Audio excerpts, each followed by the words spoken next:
We are finally to game week. It is really happening. We have got the full week covered. As I promised, guests galore this week. And we are starting off with one of the biggest ones that you could possibly have. And that is someone who you've seen on this show before.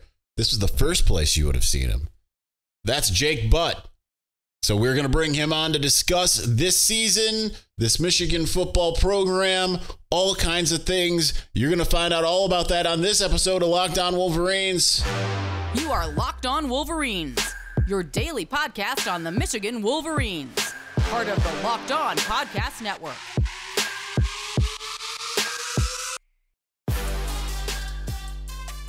Happy Monday. We are back and doing it. Locked On Wolverines podcast, part of the Locked On Podcast Network, where it is your team every day. I'm your man on the ground, Isaiah Hole, publisher of Wolverines Wire through USA Today Sports Media Group. But as you can see if you're watching, you can't see it if you're listening unless you have some kind of clairvoyance. We are welcoming back onto the show the GOAT. Might have gotten his start over here, but now he's on to significantly bigger and better things. That's Mackey Award-winning tight end Jake Butt. Jake, how you doing, man? Good, man. It's good to be back with you because, yes, that I can look at it and say my first year as a non-football player, I was hanging out with you on the podcast, and I'll let the others, the listeners, name that name. All right, I won't say it, but yeah. Man, it's been about a year going into year 2 of sports media, so I'm loving it, baby. But I can think back to our time together as the seeds being planted.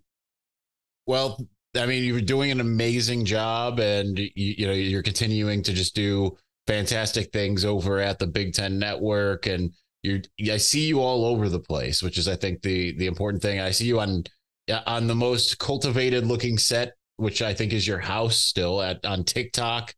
It's sharing stories, and I'm sitting there like I'm looking for something very specific. Usually on TikTok, either I'm looking to be political or I'm looking for like praise songs or something like that.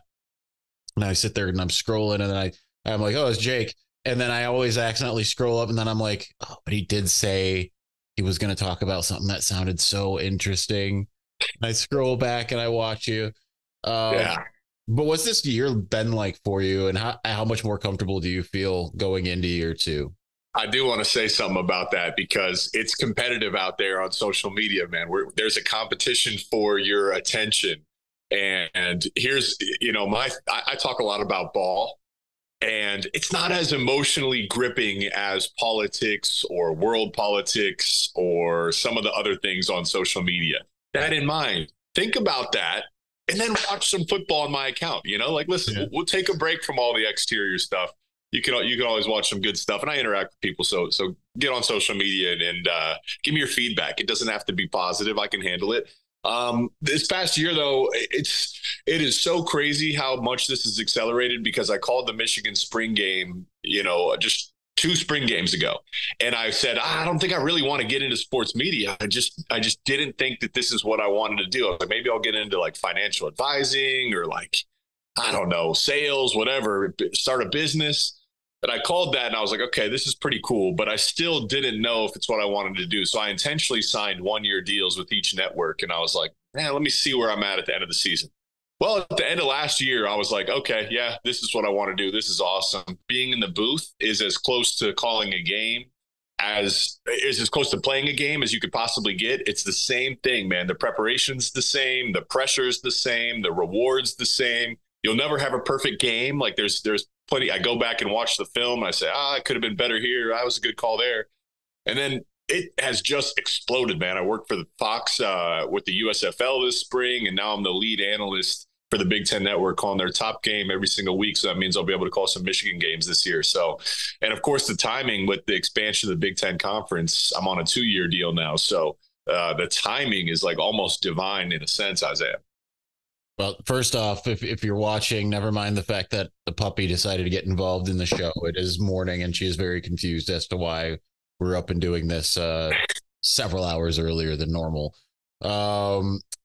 I mean, it's incredible what you've been doing, and just, seeing you at Big Ten Media Days, going from just being, kind of a guy who's there to a guy who's up there introducing coaches and seeing you just kind of everywhere doing everything. It's pretty wild. And, USFL, like you mentioned, I'm watching you call games with Joel Klatt, who a year beforehand, you're like, that's a guy to look up to. And there you are on the same playing field as him. So, I mean, congratulations, man. It's awesome to see. He's awesome, man. He's awesome. That crew was awesome. That was such a great opportunity because I was working the sidelines for that game. So I got the chance to, when you're on the sidelines, you can hear everything the people at home can hear. So I'm listening to Joel, and it was just such a unique perspective because I prepared for the game as if I were Joel, and listening to him call the games and the command he has over a show. There's really an art to being a good game analyst. Like, there is so many different variables. You have no idea what's going to happen the next play. But when you do speak, you have to speak add some value to the show. And Joel is so good at that. So, man, he's a standard. It was fun to work with him. Well, it's incredible, and I'm very proud of you, and I'm very excited to continue to. I don't get to see much of what you do when it comes to in season. If it's unless you're, well, I do get to see it. It's just when you do Michigan things, I don't get to see it very much because I'm literally there. But I do get to see you when you're doing other games. So excited to watch you this year. Let's get into, and we only have a few minutes to start in on this for a moment, and then we'll continue on. But what was your thoughts? We haven't talked about this even on the Locked On Wolverines podcast, because I had literally hit publish on a podcast when the news had hit that Jim Harbaugh has selected his interim coaches, and you see the 4 for 3 games, as well as the 2 assistants, associate head coach Ben Herbert, assistant head coach Jack Harbaugh. I believe this is his first year ever coaching ever. I'm kidding, of course, before someone writes an angry email. But you've got Jesse Minter in week 1. Sharon Moore is suspended week 1, so that kind of makes sense. Then you've got first half, second in week 2 of Jay Harbaugh, second half Mike Hart. Third week is Sharon Moore. When you saw this, what was your reaction? Because I was on social media, and it was maybe the most hilarious, amazing day of social media that I've ever seen. Yeah, no, it was pretty much spot on for what you would expect from Coach Harbaugh, right? And it kind of speaks on, listen, you never just walk in and just sleepwalk to a victory. I mean, you got to go play the game, but these are 3 winnable games. Like, these are games with the talent on this roster that, really they shouldn't need Coach Harbaugh to be at his best or even on the sidelines. So that in mind, I'm looking at this and I'm seeing Coach Harbaugh, really a good head coach. The turnover on your roster is always a guarantee, but a good head coach, there's going to be turnover amongst your staff. Like how often have we seen that when you're looking for a new head coach, you're going to Saban's coordinators, right? You're going to Alabama and seeing like, all right, where is the next man up? Who's the rising coach on Saban's roster? And then you pluck them and they become head coaches. So to me, I just think it was cool that Jim is giving Minter and Sharon Moore and giving some of these coaches, basically, to me, he's saying like, hey, listen, I think you guys have the chance to be head coaches one day. Here's your chance now. Go operate the team. Get a repetition at it. I'm calling Purdue week 1, and he was part of Ryan Walters, or Ryan Walters was part of Brett Bielema's staff. And that was a massive conversation last year for him, is there is an art to being a head coach. And I can't think of a better opportunity. Jim will still be there throughout the week. He just won't be there on the sidelines, but it's a great opportunity for these guys to get the repetition. And, hopefully for the Michigan fans and the Michigan team, go out there and get the win too, most importantly. How much do you feel like it was also just by doing this, it was a little bit of thumbing the nose at the NCAA, just kind of given everything, right? Because obviously they didn't impose this penalty, but they have their desire. It would be an actual punishment, whereas this kind of feels like Michigan taking the most advantage of a situation.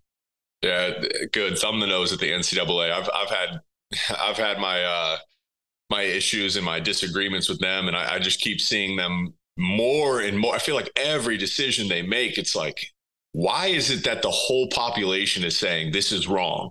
but yet the governing body of the NCAA still gets to make it. Why do we all agree that this is ridiculous? And yet they still get to make the decisions. That doesn't make sense to me, man. That does not make sense to me. Some of the transfer portal, family medical issues that guys transferred in, the NCAA denies immediate eligibility. We're in the world of the transfer portal. What are we doing here? What are we doing? It just, to me, it feels like the NCAA, and I looked at it and the way they even handled this whole situation, putting out a statement, knowing Michigan couldn't respond. It's a little greasy. To me, it feels like the NCAA is like a wounded animal out in like the wild. They're on their last leg. Like they know they're dying, right? They're bleeding out and they're just lashing out at anything one last time. And it's like, listen, guys, if they made this bed, they could have got ahead of all these issues, but because of their own arrogance and because of their lack of like predictable foresight of the future, you guys got here. You denied that NIL was ever going to happen. Well, we all saw it coming. You're telling me you didn't see it coming. The transfer portal was going to be that was going to be part of this conference expansion. You saw the way the TV deals were going. You could have got ahead of it. You just turned the other cheek this whole way and said, "Oh no, it's not going to happen." And now that it's here, you want to play the victim.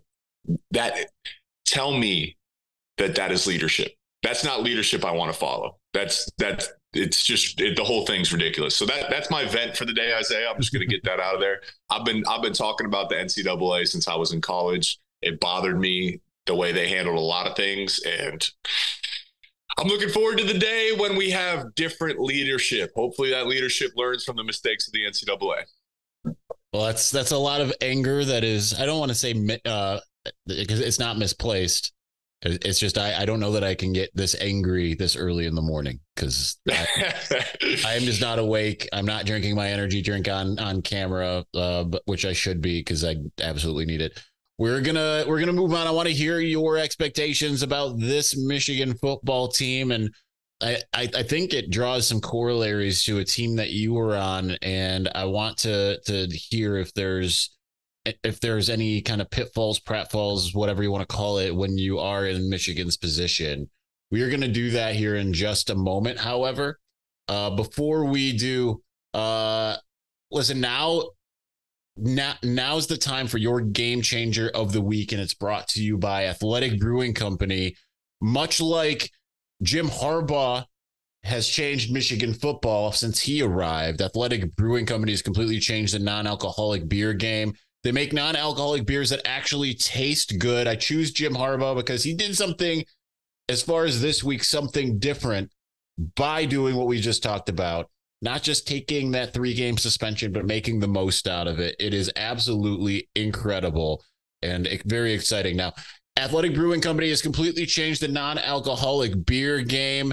Their brews are great tasting and award-winning, and they beat out full-strength beers in global competitions, and there's no hangovers ever. I've tried their sparkling water, and it is absolutely delicious. It is absolutely unbelievable. Highly, highly recommend Athletic Brewing Company. You can find Athletic Brewing Company's non-alcoholic brews at a store near you, or you can buy online at athleticbrewing.com. First-time customers can use the code LOCKEDON to get 15% off of your first online order. That's code LOCKEDON at checkout for 15% off at athleticbrewing.com. Near beer. Exclusions and conditions apply. Athletic Brewing Company, fit for all times.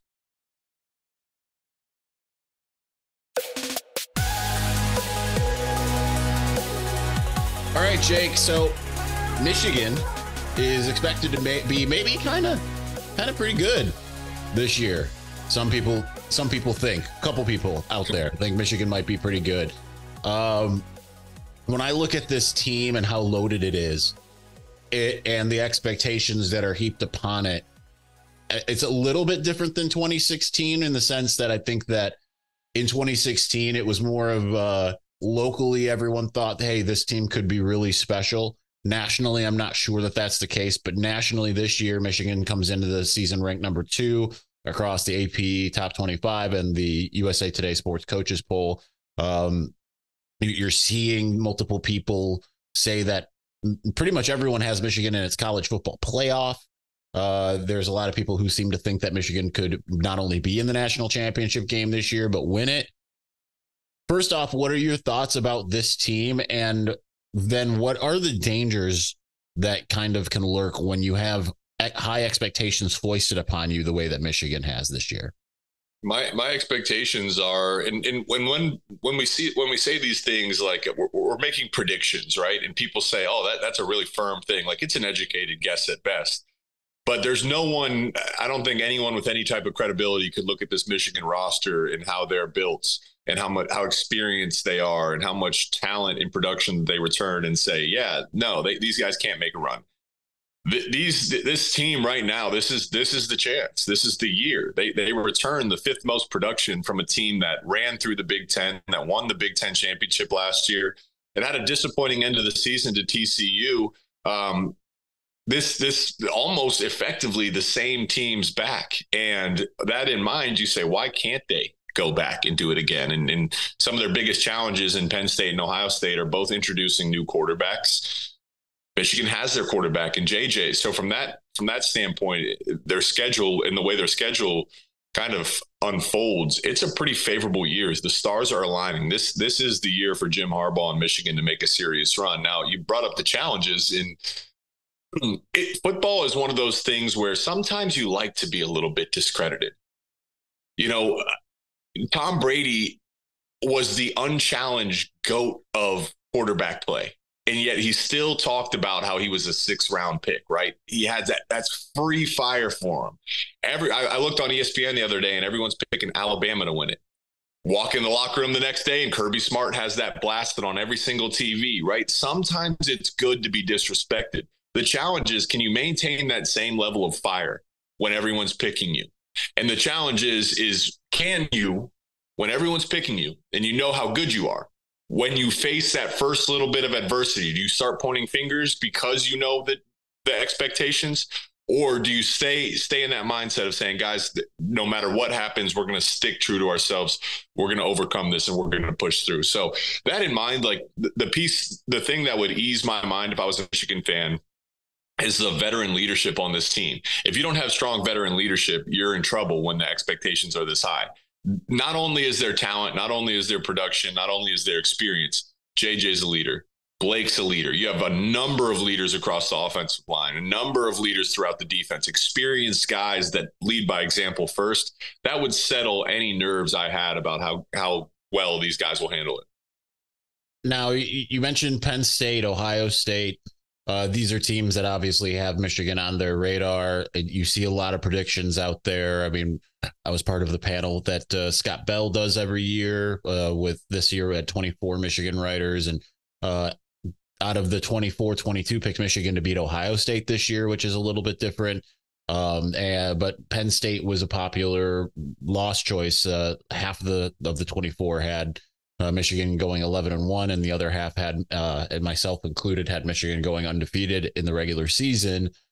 Certainly, you look at just kind of the national perspective, as well as the kind of the regional perspective with the Big Ten, and Penn State and Ohio State are considered to be certainly the challengers. And you see not really any Penn State in the college football playoff discussion, but you certainly see Ohio State there.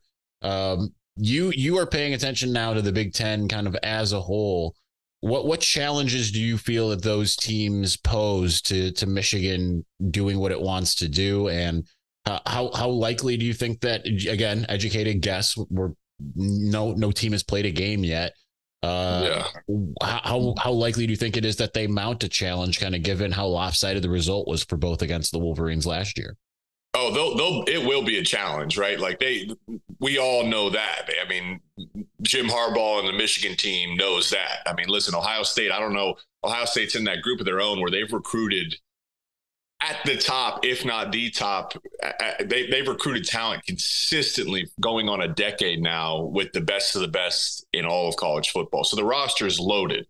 But hey, who's the new quarterback? Well, history tells us that it really shouldn't matter. The system is the key there. They've consistently, if you play quarterback for Ohio State, you're going to win the Big Ten quarterback of the year, the offensive player of the year, and you're going to go get drafted in the first round. So I wouldn't be too concerned about that.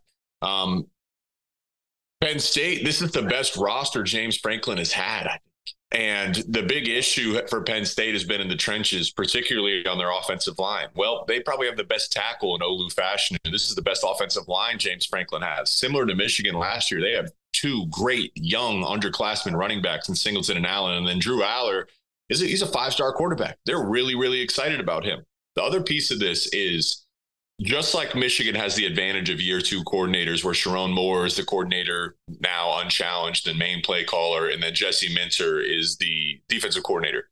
Jim Knowles and Manny Diaz, the defensive coordinators for Ohio State and Penn State, they were both in year one last year. Michigan took complete advantage of that at times. I would imagine, just like riding the bike, the second time you do it, it's a little bit easier than the first time. Those units will be improved. So here's one little subtle thing, though. Michigan has Ohio State at home. That plays a factor. You go on the road to Penn State, but because of media deals, that means it's in the Fox Big Noon kickoff slot.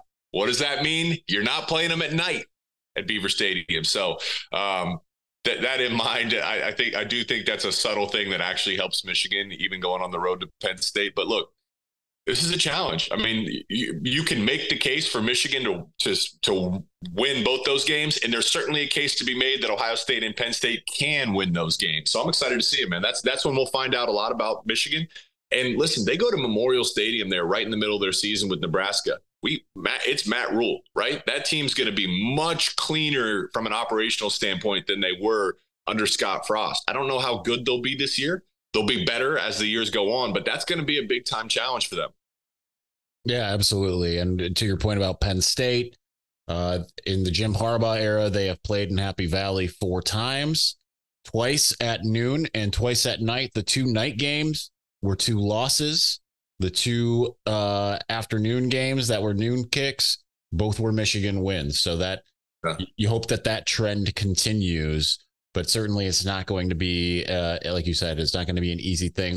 We'll continue talking about the season. You mentioned you mentioned the Nebraska game as being a difficult one. We'll kind of get into the schedule a little bit, and I want to ask you a little bit about JJ McCarthy, because you had mentioned him as well as being the unquestioned leader. And yet you sit there and see a lot of national pundits in particular act like JJ McCarthy is, no offense to him, act like it's Nick Sheridan or Stephen Threed out there, like Michigan doesn't stand a chance with him at quarterback, which is kind of an odd take to me. But we're going to do that here in just a moment.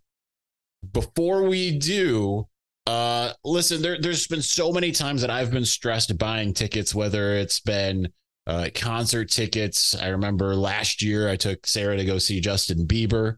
We ran into Jim Harbaugh there. That was a fun time. There have been plenty of times when I was still a fan before I was in the media trying to get Michigan tickets. I remember 2013 being particularly stressful, trying to get the tickets the day that they were released to the Notre Dame and the Ohio State games. Buying tickets to your favorite events shouldn't be stressful, though. Gametime is the fast way, and it's the easy way to buy tickets for that game, for music, for comedy, anything at a theater near you, with killer deals on last-minute tickets and their best price guarantee. You can stop stressing over the tickets and start getting hyped for all the fun that you're going to have. Listen, I've gone on Gametime. There's so many great options there. They've got all these amazing flash deals. You can get last-minute tickets, like I mentioned earlier. You can find tickets so easy. And I think one of the coolest things is they have images of the seat views, so you know exactly what you're going to see when you're going to get there. Plus the lowest price guarantee, event cancellation protection, job loss protection, all of those things are involved in Gametime. Gametime is the place for last-minute ticket deals. So if you're trying to get a ticket to this week's game, Gametime has got you covered. Forget planning months in advance. Gametime has deals on tickets right now up to the day of the event. Get exclusive flash deals on tickets for football, basketball, baseball, concerts, comedy, theater, and a heck of a lot more. Gametime guarantee means you'll always get the best price. And if you find tickets in the same section and row for less, Gametime will credit you 110% of the difference. Snag the tickets without the stress with Gametime. Download the Gametime app, create an account, use the code LOCKEDONCollege for $20 off of your first purchase. Terms apply. Again, create an account and redeem code LOCKEDONCollege for $20 off. Download Gametime today. Last minute tickets, lowest price guaranteed.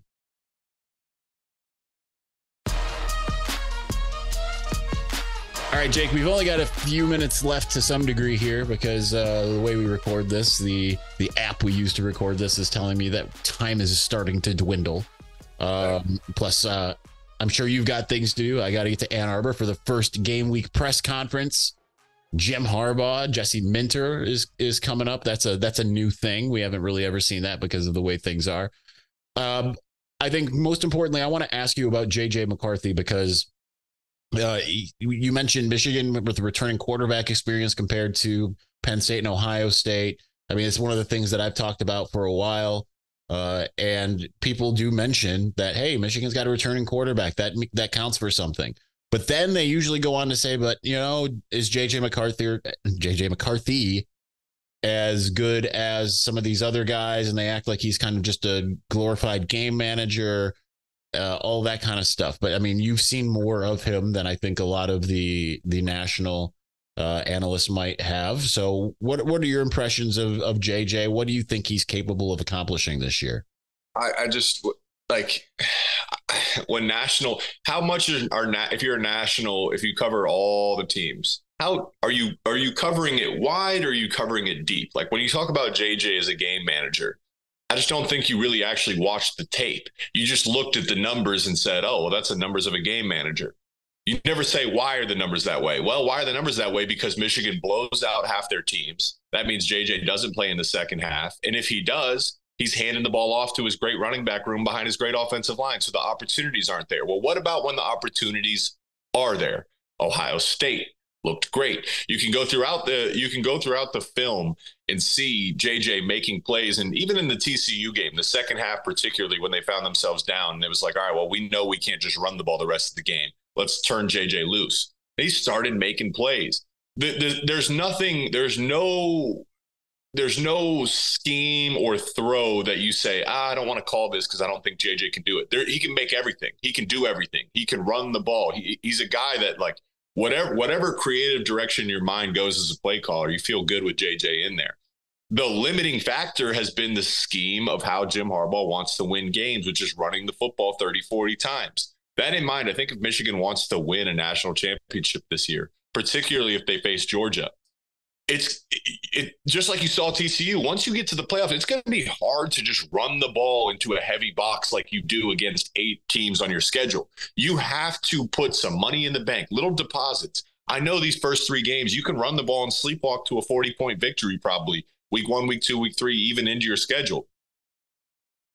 If you win by 21 points, that's still good enough. Let JJ build that confidence. Let these receivers put it on tape. Someone's got to separate. Like, the floor is very, very high for this team. But if you want to realize the ceiling, you have to air this thing out early. You have to start to get your receivers and your passing game involved much sooner than you would traditionally like to, right? Like, you love to sleep on Friday night knowing you're going to rush the ball and, hey, no chance for turnovers or bad things to happen. Let them air it out. Let them air it out. Put that deposit in because you will draw on it later if you're trying to make a run at a national championship. All right. Since we're getting low on time and I don't want to keep you too much, I don't know if you can give me kind of an overarching prediction as well as maybe a record prediction for Michigan football this year. But what are your thoughts? Are there any games you're particularly scared of? What do you think is going to happen? And what's your record prediction for the Wolverines in 2023? Overarching prediction is I just think their trenches. I watched them practice. They look like a different team compared to some of the other teams. They're just big, strong, fast. They're just going to be physically too much for most teams to match up with inside the trenches. So that'll be the dominating factor. I do think if I had to pick it right now, I would pick, if I'm looking to go through their schedule, I don't see a team that should be favored over Michigan. I think they can go undefeated. Going on the road to Penn State, on the road at Nebraska. Okay, those are games to watch out for. Certainly Ohio State. Maryland is another team to watch out for. They have a very talented roster, and Loxley's a damn good coach. So I don't think that one's going to be an easy victory that you could just Sharpie in a W either. So as Michigan is expected to go undefeated this year, there's some challenges in there that we're going to get to find out about the true DNA of this team. Jake Butt, the GOAT, as I'm calling you now, at least as of this morning. I probably should have been calling you that for a while, but nonetheless, you are the GOAT when it comes to tight ends. And we didn't even get a chance to talk about Colston Loveland, who you think could end up being the GOAT. But thanks for joining. This was amazing. Hopefully we can get you on again during the season, though you certainly are much busier now that you are being pulled in every which way to every direction, which is well deserved. So thanks again. You. Good seeing you, bro. Thanks. Good seeing you too. Locked On Wolverines podcast. Thanks for watching. Thanks for listening. We'll be back soon with another guest next tomorrow. We'll have someone who actually predicted Michigan to also go undefeated. At least, I don't know if he said undefeated, but he said national championship. That's PFF's Trevor Sikkema coming on tomorrow on Tuesday. So thanks for watching. Thanks for listening. Peace.